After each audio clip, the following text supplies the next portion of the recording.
BUMN di Indonesia itu artinya negara berbisnis. Kita urai sedikit maksudnya. Negara atau nation yang merupakan payung terbesar dari sebuah bangsa atau beberapa bangsa dalam suatu wilayah geografi. Banyak bangsa atau banyak ras bisa berada dalam sebuah negara. Amerika misalnya adalah sebuah negara yang paling banyak bangsanya beragam tinggal di sana. Bukan suku lagi, bukan etnik, tapi bangsa atau ras. Bangsa atau ras seperti Caucasian, Negro, Oriental, dan lain sebagainya, di mana ada 5 ras besar seperti simbol 5 ring olimpiade. Kemudian bangsa memecah lagi menjadi suku atau etnik. Panjang deh kalau kita membicarakan hal ini. Kita skip aja dulu ya. Tiongkok yang besar itu satu bangsa dengan etnik Han atau suku Han yang menguasai 91% populasi di Tiongkok. Sungguh, jadi agak gampang mengelola negara sebuah wilayah di mana bangsanya tersebut mayoritas satu suku.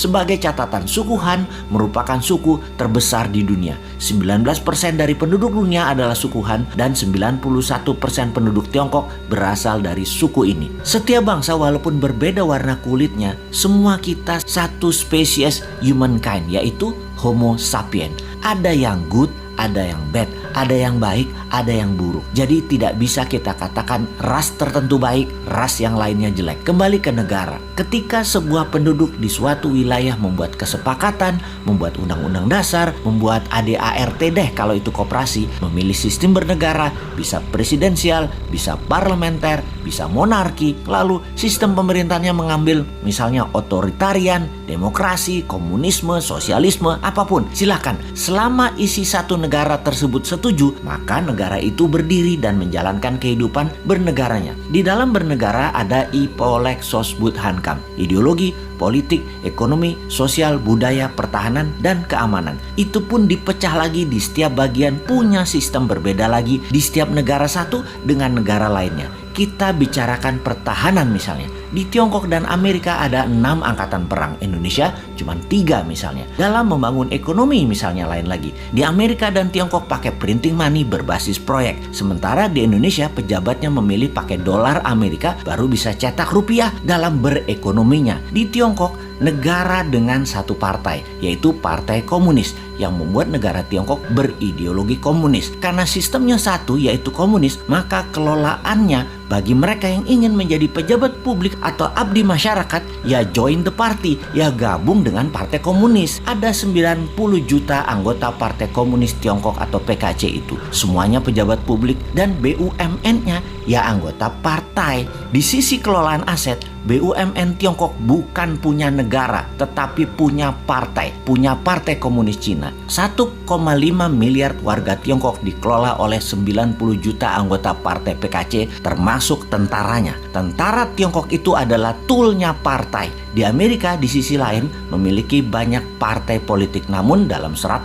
tahun belakangan hanya 2 partai besar, yaitu Partai Demokrat dan Partai Republik. Partai Demokrat berciri heavy on government atau semua sektor pemerintahan yang atur. Di Partai Republik heavy on private, apa-apa swasta kalau Partai Republik berkuasa. Jadi di Amerika tidak ada BUMN. Negara tidak berbisnis di Amerika. Amerika tuh negara swasta. Demokrat menang, banyak proyek pemerintah yang digarap tetap swasta. Di zaman Republik berkuasa, program pemerintah kecil namun swasta yang garap semua proyeknya. Kalau Tiongkok, negara Partai Komunis. Kalau Amerika, negara swasta. Kita ke Indonesia sekarang, negara yang sejak reformasi masih mencari bentuk. Dulu sangat presidensial. Parlemen terkenal dengan perkataan setuju, manut pemerintah. Sekarang dalam 15 tahunan terakhir, parlemen DPR balas dendam, mengendalikan pemerintahan kebanyakan. Jadi bentuknya sekarang lebih ke arah parlementer. Partai politik dan politik menjadi di segala lini,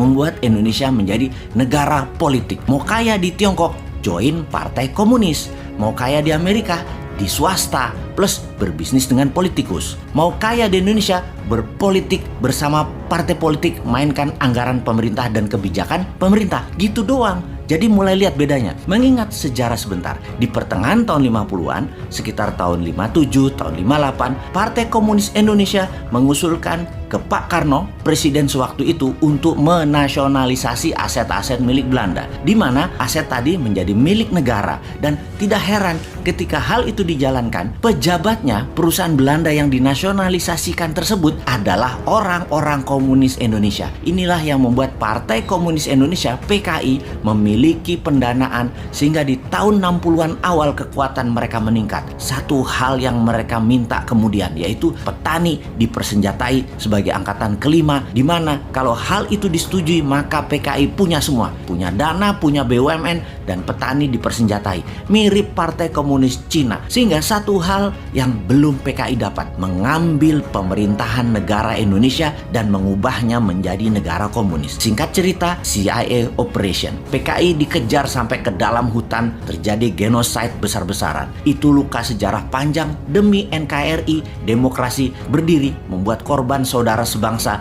yang berideologi komunis musnah. Sekarang semua sudah tertutup peluang bagi PKI. PKI sudah selesai. Zaman bergeser. Dunia tanpa batas lagi. Dunia menjadi global, digital, dan internet membuka semuanya. Perang berubah. Bukan lagi military war, tetapi economic warfare. Untuk itu, kita sebagai negara ke depannya harus mulai menata apa yang terjadi ke depan untuk anak cucu kita.